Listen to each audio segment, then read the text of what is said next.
Ewe, balithotho abakhwazayo besitsho makubuyelwe embo.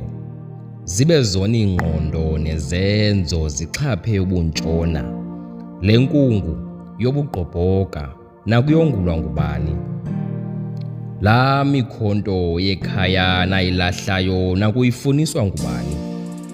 Laa minqayi nasokwa ngayo yomthi womnquma azange niphembele ngayo yona na?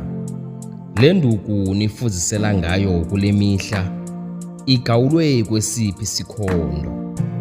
Le nto nithe phithi yiyo ibanda sele linqanqaza, nizingquba njani iinkomo ngayo?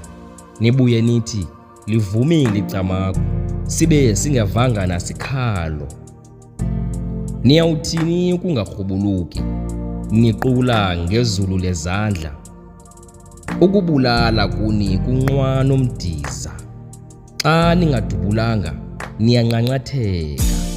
Ndisabuza, embo kuqale nini ukuba kulorhoti? Ebuhlanti kuqalwe nini ukuxakathwa esinqeni hayi emagxeni? Kutheni imboni ilahla ngophoyiyane? Xa ndijonga egoqweni, isinxibo nomthetho zisaxatyisiwe. Kweli leni icala unonkala uthombile, amasele ayangqungqa. Niseza kuwaphinda-phinda loo masiko njengoba nisakwazi ukuhlala phezu kwenyala ninethezeke. Andiphembeleli dushe, nto nje ndiyanqisha. Ndithi makubuyelwe embo.